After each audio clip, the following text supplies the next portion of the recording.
all about Brian Krisanish's surprise departure from Intel because of personal transgressions.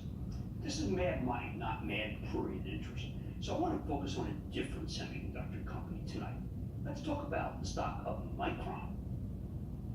Micron just reported just a fantastic quarter last night, but it's one that didn't get the respect it deserves as the stock finished up less than 50 cents today. This maker of DRAMs and flash memory chips is going to earn $3.30 per share. $3.30 per share. What would you pay for that $3.30 given that Micron's products are a lot less commoditized than they used to be, with exposure to all sorts of devices beyond personal computers? How much more is that earnings power worth to you if it's coming from the most complicated cell phones or the amazing data centers that support the cloud and artificial intelligence? Throw in a better balance sheet than I've ever seen from Micron, with more than $2.2 billion in free cash flow and $2 billion gross debt reduction, with another $2 billion pay down next quarter. Plus, there's a $10 billion buyback beginning in 3 months, which is a huge event for a $68 billion company. Would you pay 15 times for that $3.30?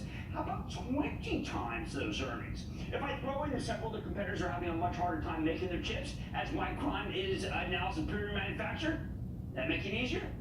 Those sound like reasonable price to earnings multiples when you consider the growth rate and the shortage of high quality semiconductor machinery, right? But wait, there's more. Here's the twist. Micron isn't going to earn $3.30 a share this year. It's going to earn $3.30 next quarter.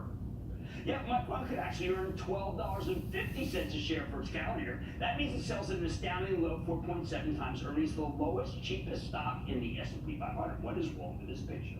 First, in the conference call, the analysts, almost to a person, expressed tremendous skepticism about Micron's end markets. They still seem to believe that what matters is the personal computer, along the dominant end market, and one that's perceived as having no growth. Forget that HP Inc., one of our faves, just put through another buyback that could amount to more than 10% of its shares, precisely because the PC business is so strong.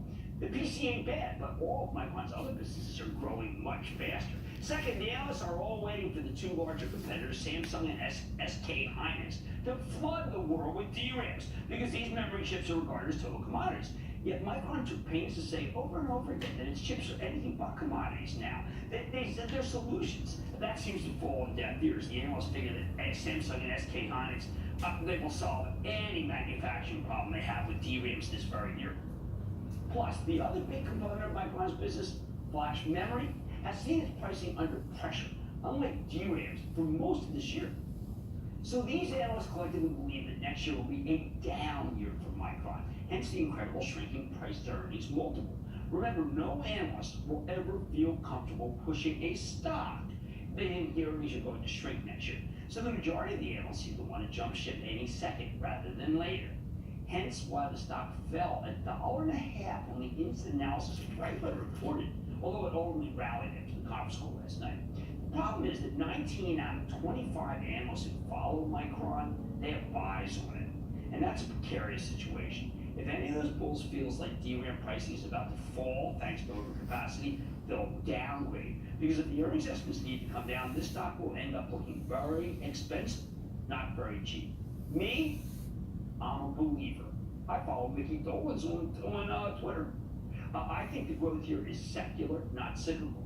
The difficulties of productions represent real barriers to entry, not gateways to hell. And the buyback and cash generation are significant, not illusory. After the conference call, I felt very alone. It seems like everyone else is skeptical. I think you had a lot of nervous longs on the call. They'll keep putting pressure on the stock. I bet they're wrong. If anything, I think the earnings estimates will prove to be too low. I'm out on a limb here, and I know it's especially difficult after Cloud King Red Hat gave weak guidance this evening. It's going to send all of technology down tomorrow. But with $3.30 in earnings power this next quarter, I think it's worth the risk. Let's go to Jeff in Idaho.